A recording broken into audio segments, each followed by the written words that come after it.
Students, अभी हम लोग केमिकल रिएक्शन पढ़ रहे थे, उसके बाद इक्वेशन को जाने थे। लेकिन ये केमिकल रिएक्शन के भी कुछ क्या कंडीशंस होते हैं। आप जानते हैं कि केमिकल जब रिएक्शन होता है तो क्या क्या परिवर्तन होता है, उसमें क्या क्या चेंजेज आते हैं, ये तो आपने जाना है। क्या क्या, मैं फिर से इसको रिपीट करना चाहूंगा। जब केमिकल रिएक्शन होता है तो मैं कैसे जाना कि भाई केमिकल रिएक्शन हुआ, ये कैसे पता चलेगा। तो इसके लिए आप जानते हैं क्या होता है, स्टेट चेंज। स्टेट चेंज कहने का मतलब solid to liquid, liquid to gas, gas to solid, ऐसा हो सकता है। यानी स्टेट में चेंज हुआ तो हम समझते हैं कुछ ना कुछ चेंज हुआ।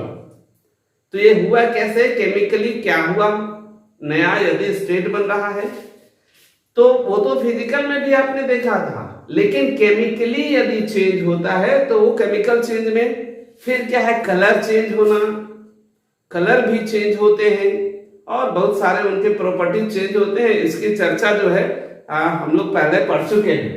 अब हम लोग देखेंगे कि कुछ कंडीशंस होते हैं केमिकल रिएक्शन के। वो क्या होता है, वो कंडीशन क्या है, गैस फॉर्मेशन। तो जब केमिकल, उससे भी पहले है हीट, लाइट और प्रेशर। यानी कभी कभी रिएक्शन को तेज करने के लिए हीट देना पड़ता है या केमिकल रिएक्शन को कराने के लिए हीट देना पड़ता है। और क्या, लाइट की भी आवश्यकता होती है कहीं कहीं पर। जैसे आप कह सकते हैं कहाँ हीट की, अगर हम फूड कुकिंग, खाना पका रहे हैं तो वहां हीट का जरूरत होगा कि नहीं, वहां भी केमिकल रिएक्शन हो रहा है। अभी हमने कहा लाइट, बहुत सारा ऐसा जगह है कि जहां लाइट के पड़ते ही केमिकल रिएक्शन होना प्रारंभ होता है। और कुछ नहीं तो फोटोसिंथेसिस को देखिए ना, प्रकाश संश्लेषण क्रिया को देखिए, वहां होता क्या है। फोटोसिंथेसिस में क्या होता है, जो है इसको हम लोग पढ़ेंगे बायोलॉजी में, बट थोड़ा सा हिंट्स करता हूं। जड़ द्वारा बायरूट जो है वाटर मिनरल्स लेता है, क्लोरोफिल प्रेजेंट होता है किस पे, लीफ पे, पत्तियों पे, और कार्बन डाइऑक्साइड को वो ले लेता है अपने स्टोमेटा के माध्यम से, और सनलाइट के प्रेजेंटेशन में जो है क्या बनाता है, फोटोसिंथेसिस कंप्लीट करता है, यानी पौधे अपना भोजन बनाते हैं। प्रेशर, प्रेशर भी एक फैक्टर है जो केमिकल रिएक्शन को स्लो भी कर सकता है और फास्ट भी कर सकता है। गैस फॉर्मेशन, केमिकल रिएक्शन में गैस भी फॉर्म हो सकता है। उसके बाद है कैटेलिस्ट। ये कैटेलिस्ट क्या हुआ, आप कह सकते हैं ना, कैटेलिस्ट एक सब्सटेंस है या ऐसा केमिकल है जो केमिकल रिएक्शन को या उसके रेट को इंक्रीज करता है, फास्ट कर देता है, और कभी कभी स्लो करता है, और वो खुद उसमें इन्वॉल्व नहीं होता। उसमें वो खुद इन्वॉल्व मतलब उसका कोई क्षति नहीं होता। इन्वॉल्व हुआ तभी तो फास्ट किया या फिर स्लो किया, लेकिन उसकी क्षति नहीं होती।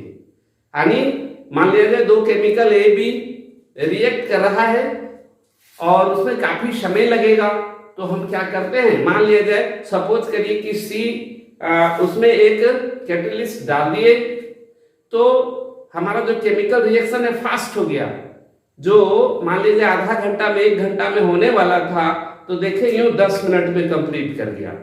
तो और जब केमिकल का जो प्रोडक्ट बना उसमें हम देखते हैं कि सी ज्यों का त्यों था। तो ऐसा केमिकल या ऐसा सब्सटेंस जो केमिकल रिएक्शन को फास्ट करता है या स्लो करता है, मेनली फास्ट करने के लिए ही यूज करते हैं, है ना, और वो अंत में ज्यों का त्यों बचा हुआ रह जाता है, तो उसी को कैटलिस्ट कहते हैं।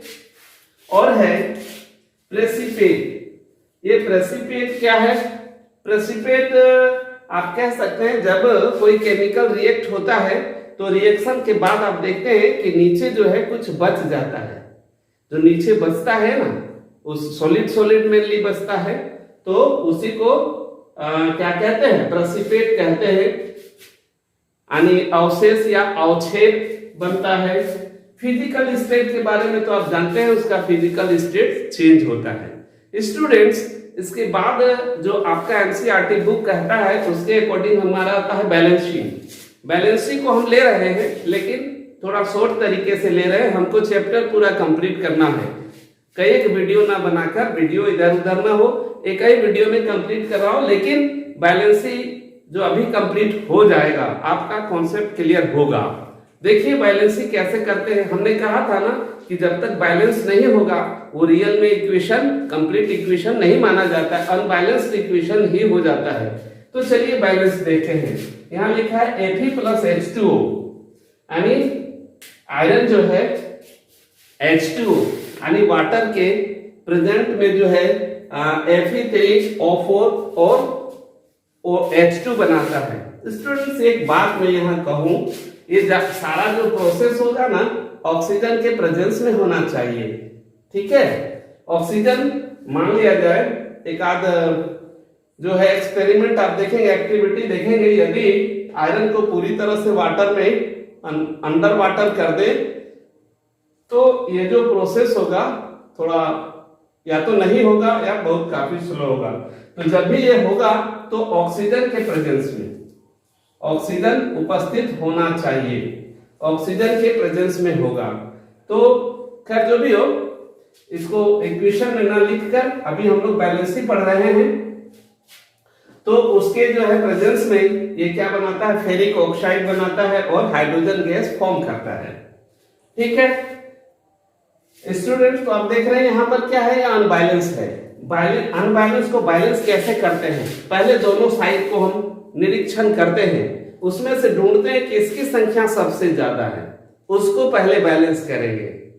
तो चाहे कोई भी साइड, चाहे जो है क्या कह सकते हैं कि लेफ्ट साइड में यदि नंबर ऑफ एटम्स ज्यादा है तो पर भी, या फिर प्रोडक्ट साइड में जो है, रिएक्टेंट साइड में हो चाहे प्रोडक्ट साइड में, कौन साइड में किस एटम का जो है नंबर हाईएस्ट है उसको हम देखेंगे।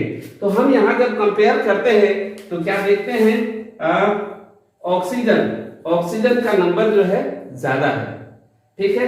तो ऑक्सीजन यहां पर कितना है, 1 ठो, लेफ्ट साइड में 1 ठो है और राइट साइड में 4 ठो है। हमको करना क्या होगा, इसको भी 4 ठो पूरा करना होगा। तब कैसे होगा, कहां लगा दे, यहां 4 लगा दे, नहीं। देखिए बैलेंसिंग के लिए जो है इसको आप पैक कर दीजिए, इसको आप टच नहीं कर सकते, इसको आप जो है ऑलरेडी जो फार्मूला है उसको टच नहीं कर सकते। तब कैसे होगा, इसको टच भी नहीं करें तो क्या होगा कि पूरा मॉलिक्यूल्स जो है मल्टीपल हो जाएगा, यानी उसके आगे नंबर लगा के हम बैलेंस करेंगे। तो अभी क्या है, ऑक्सीजन 4 है, यहाँ पर 4 करना है ऑक्सीजन को। तो यदि हम यहाँ पर 4 डाल दूं तो क्या हो जाएगा, ऑक्सीजन तो 4 हो गया, क्योंकि ये और ये मल्टीपल होता है, यहाँ कुछ नहीं तो 1 है, तो ऑक्सीजन तो 4 हो गया। लेकिन यहाँ 4 डालने से क्या हुआ, हाइड्रोजन 4 टू 8 हो गया। तो इसको पहले बैलेंस कर ले। इसको बैलेंस करने के लिए क्या करना होगा, तो हाइड्रोजन को यहाँ 4 लगा देंगे। अब देखिए कंप्लीट हुआ, किसका किसका बैलेंसिंग कंप्लीट हुआ, ऑक्सीजन का और हाइड्रोजन का। देखिए यहाँ ऑक्सीजन 4 तो यहाँ ऑक्सीजन 4, हाइड्रोजन यहाँ 8 हो गया था तो 4 लगा दिए, तो हाइड्रोजन ये भी 4 टू 8 हो गया। और क्या, यहाँ Fe3 अभी एक बैलेंस नहीं हुआ है, Fe3 है, यानी आयरन के जो है 3 एटम्स है। तो यहाँ पर तो हम इसके अंदर कुछ नहीं कर सकते, तो यहीं पर 3 लगा दिए। अब देखिए हमारा जो 9th क्लास में जो 2 रूल्स पढ़े थे उसको फॉलो कर दिया, यानी उसको फॉलो करने लगा ये इक्वेशन। लेफ्ट साइड में नंबर ऑफ आयरन जितना है, राइट साइड में भी उतना ही है। लेफ्ट साइड में hydrogen, number of hydrogen atom जितना है इधर है, ऑक्सीजन का भी मिला। यही है स्टूडेंट्स बैलेंसिंग। तो इसको आप जो है थोड़ा सा केयर कर लेंगे, और यदि कॉन्सेप्ट क्लियर ना हो तो हमने कहा था कि यही बहाने जो है आप अपने वीडियो से क्वेश्चन करेंगे और मैं पूरे बैलेंसिंग को फिर से समझा दूंगा। यदि नहीं समझ में आया उसका एक अलग वीडियो ही बना डालूंगा बैलेंसिंग का, यदि समझ में नहीं आया तो। ओके, तो कमेंट नेसेसरी फिर हम लोग इसके बाद जो है टाइप ऑफ इक्वेशन पर चर्चा करेंगे। स्टूडेंट्स, ऑलरेडी हम लोग जो है केमिकल रिएक्शन और इक्वेशन में हम लोग पढ़ चुके हैं ये सारा लगभग। अब हम लोग जो है टाइप ऑफ केमिकल रिएक्शन पढ़ेंगे, यानी केमिकल रिएक्शन जो है कितने प्रकार के होते हैं या कौन कौन से होते हैं। तो सबसे पहले है कॉम्बिनेशन रिएक्शन, नाम से ही क्लियर होता है। कॉम्बिनेशन रिएक्शन व्हेन टू और more substance combined each other and produce single product, यानी दो या दो से अधिक जो है अभिकारक या रिएक्टेंट रिएक्शन के पश्चात जब ये रिएक्ट करते हैं तो सिंगल प्रोडक्ट यदि फॉर्म करते हैं तो उसको हम लोग कहेंगे कॉम्बिनेशन रिएक्शन। कॉम्बिनेशन नाम से ही नहीं क्लियर होता, कंबाइन होना, जुड़ना, दो या दो से अधिक, टू और more substance, okay, combine each other is called this process of reaction is called combined reaction, okay.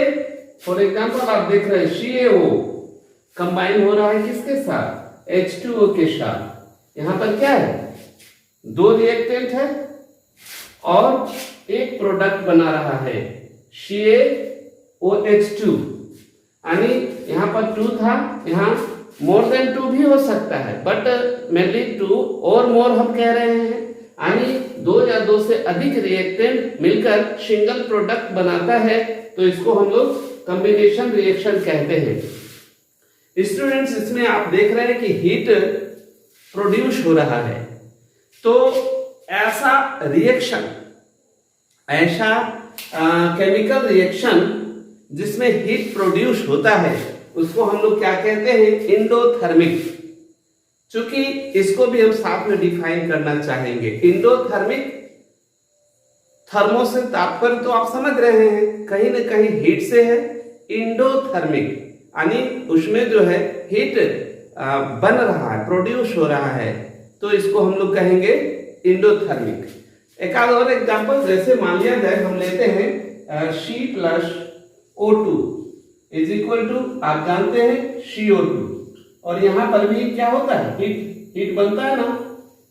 कोयले को हम जलाते हैं ऑक्सीजन के प्रेजेंस में, तो क्या होता है, कार्बन डाइऑक्साइड बनता है और हीट बनता है। हम कोयला जलाते क्यों है, हीट लेने के लिए ना, क्या कोई दिक्कत नहीं ना, कॉन्सेप्ट क्लियर जा रहा है।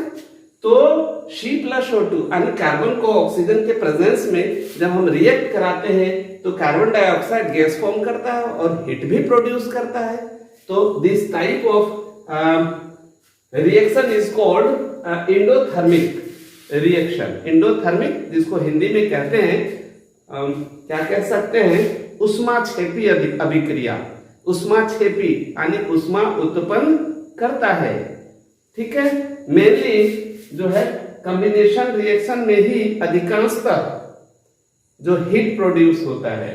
तो स्टूडेंट्स, एक साथ हम दो फार्मूला, ये दो डेफिनेशन समझे। कॉम्बिनेशन क्या है, व्हेन टू और मोर रिएक्टेंट रिएक्ट ईच अदर और combine each other and produce single product, यानी एकल उत्पाद बनाता है, तो उसको कॉम्बिनेशन रिएक्शन कहते हैं।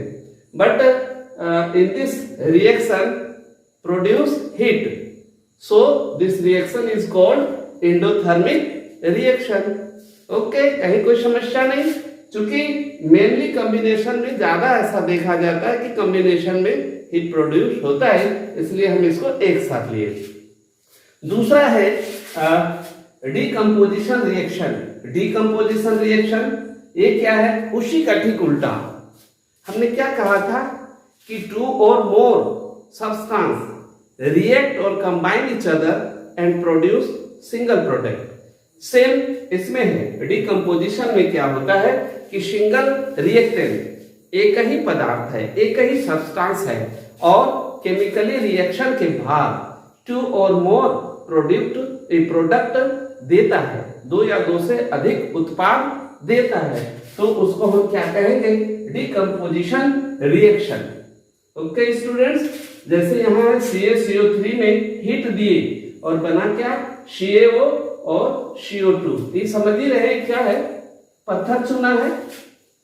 लाइम जो है, लाइमस्टोन होता है, जब उसको पकाया जाता है भट्टी में तो वो चूना जो है यूजफुल होता है, यानी क्विक लाइम बनता है और उस क्रम में CO2 गैस फॉर्म करता है। तो आप ये तो समझ में आ गया कि सिंगल रिएक्टेंट बट टू और मोर प्रोडक्ट। ओके, दो ही बात याद रखना, ये सारा डेफिनेशन यो जुबा पे होनी चाहिए। अभी जब वीडियो आप देख रहे हो उसी समय याद होना चाहिए। डिकम्पोजिशन समझ में आ गया। डिकम्पोजिशन में मेनली हीट दिया जाता है तोड़ने के लिए, सिंगल प्रोडक्ट है और उसको हीट देके मेनली तोड़ा जाता है। यहाँ पर जो है ये कोई एजेंट भी हो सकता है तोड़ने वाला, बट मेनली हीट देकर तोड़ा जाता है, तब जाकर जो है टू और मोर प्रोडक्ट देता है। तो यहाँ हीट देना पड़ता है, यानी उष्मा हमको अलग से देना पड़ता है। तो इस प्रकार का जो केमिकल रिएक्शन होता है इसको एक्सोथर्मिक बोला जाता है। इसमें क्या है, हीट हमको देना पड़ता है, यानी उष्मा शोषी अभिक्रिया हिंदी में कहेंगे, यानी ये उष्मा को अवशोषित करता है। ठीक है, तो यहाँ भी दो डिफिनेशन आपने जाना। पहला क्या, डिकम्पोजिशन रिएक्शन यानी सिंगल रिएक्टेंट और प्रोडक्ट क्या होगा, टू और more, because we use heat so this reaction is called exothermic reaction। तीसरा है डिस्प्लेसमेंट रिएक्शन। डिस्प्लेसमेंट सीधा सा बात है, डिस्प्लेस करना, एक जगह से दूसरी जगह करना या होना, डिस्प्लेसमेंट कहलाता है।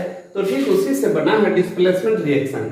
इसमें क्या होता है कि जब रिएक्शन होता है तो एक सब्सटेंस से कुछ एटम्स, एक सब्सटेंस से कुछ एटम्स दूसरे सब्सटेंस के जाकर मिल जाता है। तो इस प्रकार का जो रिएक्शन होता है इसको कहते हैं डिस्प्लेसमेंट रिएक्शन। जैसे यहाँ आप देख रहे हैं FeCuSO4 और क्या, ये तो हो गया रिएक्टेंट, बनता क्या है FeSO4 प्लस Cu। देख रहे हैं यहां पर क्या था, Cu को डिस्प्लेस किया कौन, Fe जो है Cu का स्थान ले लिया और Cu को हटा दिया। ये होता कब है, मोर रिएक्टिव जो सब्सटेंस होता है लेस रिएक्टिव सब्सटेंस को हटा देता है। स्टूडेंट्स, ये दुनिया का नियम है, जो ज्यादा एक्टिव होता है वो कम एक्टिव से आगे बढ़ जाता है, लेकिन क्या है उसका जगह भी ले लेता है कभी कभी। आपने देखा होगा, दो वर्कर काम कर रहा है, एक सीनियर मोस्ट है और एक जूनियर है, बट इसकी एक्टिविटी ज्यादा है, यानी ये ज्यादा रिएक्टिव है।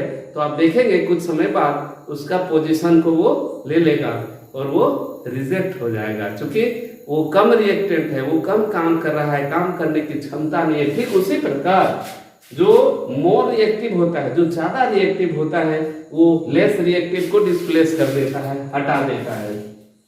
तो यहाँ यही है, आयरन जो है more reactive than copper, so take place Fe किसका प्लेस, तो Cu को, और यहाँ क्या है Cu डिस्प्लेस हो रहा है। तो इस टाइप का जो रिएक्शन होगा उसको डिस्प्लेसमेंट रिएक्शन कहेंगे। अगला है डबल डिस्प्लेसमेंट रिएक्शन, जिसमें इसको म्यूचुअल कह सकते हैं, कुछ लिया तो कुछ दिया। जैसे आप देखिए Na2SO4 BaCl2, अब देखो Ba किसके साथ था, Cl के साथ, अब हो लिया किसके साथ, SO4 के साथ, और Na2 किसके साथ था, SO4 के साथ, अब हो लिया Ba के साथ। तो कुछ लिया और कुछ दिया, यानी यहाँ म्यूचुअल डिस्प्लेसमेंट भी कह सकते हैं। ठीक है स्टूडेंट, समझ रहे हैं, कॉन्सेप्ट क्लियर हो रहा है। बहुत ज्यादा गहराई पे हम इसलिए नहीं जा रहे हैं क्योंकि वीडियो की लंबाई, आपका समय और जितनी आवश्यकता, हायर क्लास में फिर आगे बढ़ेंगे, बट बेस यही रहेगा।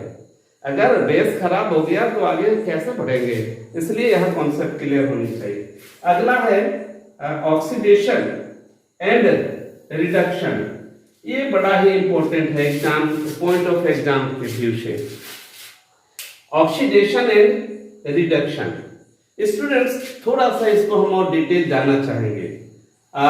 इस पर हम लोग चर्चा कर लेते हैं थोड़ा कि क्या होता है इसमें। इसके लिए जो है हम चाहेंगे कि इस पर थोड़ा सा हम लोग ज्यादा ही बहस कर लें, थोड़ा सा, बहुत ज्यादा नहीं, लेकिन कॉन्सेप्ट क्लियर होना चाहिए। ऑक्सीडेशन, यहाँ दो रिएक्शन है। ऑक्सीडेशन, ऑक्सीडेशन का मतलब क्या? ऑक्सीजन का जुड़ना, ओके। और रिडक्शन, रिडक्शन का मतलब क्या हो गया?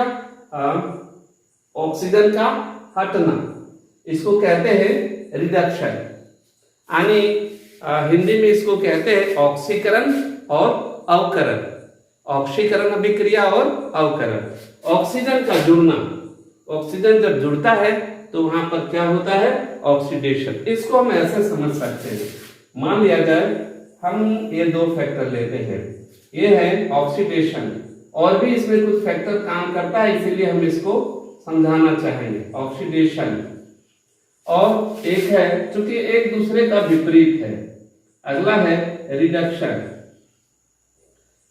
रिडक्शन, रिडक्शन, इसमें क्या होता है? ऑक्सीजन जुड़ता है। क्या जुड़ता है? ऑक्सीजन। इसमें क्या होता है? ऑक्सीजन हटता है। कौन? ऑक्सीजन, ठीक है। ऑक्सीजन का जुड़ना ऑक्सीडेशन और ऑक्सीजन का हटना रिडक्शन। इसमें और भी फैक्टर है, यहां पर केवल ऑक्सीजन दिख रहा है, या फिर हाइड्रोजन का हटना। हाइड्रोजन यदि हटता है वह भी क्या कहलाता है? ऑक्सीडेशन। और यदि हाइड्रोजन जुड़ता है, यहां पर हाइड्रोजन जुड़ता है, हाइड्रोजन, अगर हाइड्रोजन मिलता है किसमें? रिडक्शन में। आप ऑक्सीडेशन माने ऑक्सीजन का जुड़ना था और हाइड्रोजन का हटना, दोनों में से एक। और फिर रिडक्शन में जो है क्या होता है? ऑक्सीजन हटता है या हाइड्रोजन जुड़ता है, दोनों में कोई भी होगा। और भी है, और क्या है? तो इलेक्ट्रॉन के जुड़ने और हटने से भी है, ठीक है। तो उसको हायर क्लास में पढ़ेंगे, इसलिए उसमें मैं उलझाना नहीं चाहता हूं, एक्स्ट्रा बर्डन आपको देना नहीं चाहता हूं, ओके। फिर आगे हम लोग देखेंगे, इसके बाद आपको जो पढ़ना है, ये बात तो समझ ही गए होंगे ऑक्सीडेशन क्या है, और जब ऑक्सीजन जुड़ता है या हाइड्रोजन हटता है, ठीक है, या फिर इलेक्ट्रॉन यदि हटता है उसको भी ऑक्सीडेशन ही कहेंगे। और इसमें क्या होता है कि ऑक्सीजन हटता है या हाइड्रोजन जुड़ता है या इलेक्ट्रॉन जुड़ता है, वही इलेक्ट्रॉन वाली बात जो है हायर क्लास का है, इसलिए हम आपको यहाँ बर्डन नहीं देना चाहते थे। अब इसके बाद है एक चीज और पढ़नी है, वो है कोरोजन। ये क्या होता है? आपने देखा होगा कोई भी मेटोलिक मेटल जो है बहुत समय तक एटमॉस्फेयर में छोड़ देते हैं तो प्रेजेंस ऑफ ऑक्सीजन, कोई प्रेजेंस ऑफ ऑक्सीजन, कोई प्रेजेंस ऑफ सल्फर के प्रेजेंस में क्या होता है, उसके ऊपर एक कोटिंग आ जाता है। जैसे आयरन में रस्टी बनता है, ठीक है। कोरोजन का मतलब रस्टी नहीं है, रस्टी भी काइंड्स ऑफ कोरोजन है, ठीक है। तो मेनली उसी पे होता है, किस पे? मेटल पे।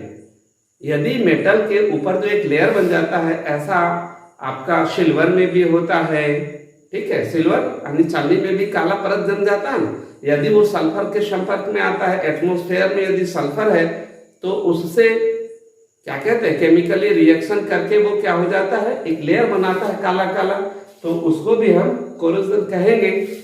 और या फिर रस्टी तो सिंपल एग्जाम्पल है, और इसी प्रकार से तांबा वगैरह में भी होता है। तो आप समझ गए कोरोजन क्या है। अगला है रेंसिडिटी। एक और फैक्टर जो आपको पढ़ना है, यही लास्ट पॉइंट पढ़ना है, वो है रेंसिडिटी। रेंसिडिटी क्या है? भोजन का खराब होना। आपने देखा होगा जो फैटी या फिर ऑयली फूड मटेरियल्स जो होते हैं, यानी कंप्लीटली फूड, बहुत सारे फूड में ज्यादा वसा पाया जाता है, तेल ज्यादा यूज किया जाता है, तो आप देखेंगे कुछ समय छोड़ देंगे तो ऑक्सीजन के संपर्क में आने के बाद उसका जो है शेंट बदल जाता है, टेस्ट बदल जाता है। आप दूर से ही समझ लेते हैं, बोलते हैं ये बासी खाना है। नहीं, कभी ऐसा हुआ है बासी भोजन आपके सामने जैसे ही सामने लाते हैं उसके सेंट से ही आपको पता चल जाता है, तो आप कहते हैं ना ना ना ना ना ये बासी खाना है, नहीं खाएंगे। तो वो कैसे आपको पता चला? सेंट के माध्यम से। कैसे डिस्ट्रॉय कैसे हुआ भोजन? तो चूंकि उसमें ऑयल का मात्रा था, फैट्स का मात्रा था और एटमॉस्फेरिक ऑक्सीजन का वो यूज करके वो क्षतिग्रस्त हो गया। तो इस तरह उसके टेस्ट में भी चेंजिंग आएगा, तो उसी को कहते हैं रेंसिडिटी। स्टूडेंट्स, और इस तरह से ये जो रिएक्शन, ये जो चैप्टर था chemical reaction and equation complete होता है। और यदि आपको रियल में सीखने का मन होगा तो पूरा वीडियो देखे बगैर छोड़ना नहीं है। Okay, thank you, take care. अब मेरा वीडियो आते रहेगा। और लेकिन अभी अभी बहुत दिन हम छोड़ दिए थे वीडियो बनाना, और वीडियो बनाने की प्रेरणा आप लोगों ने दी है। चूंकि शेयर किया और शेयर करने के कारण ही कुछ लोग जो है अटैच हुए हमारे साथ, इसके लिए धन्यवाद। हर वह व्यक्ति जिन्होंने हमारे वीडियो को शेयर किया, ऐसे लोगों को जिन्हें इसकी आवश्यकता थी, उन लोगों को बहुत बहुत धन्यवाद। और आपके लाइक्स और सब्सक्राइब की वजह से आज मैं पुनः आया वीडियो बनाने के क्रम में। उन सभी लोगों को ढेर सारा जो है हम क्या कह सकते हैं, धन्यवाद। और अभी जो चल रहा है नवरात्रा, तो नवरात्रा का भी ढेर सारी शुभकामनाएं। Thank you, take care.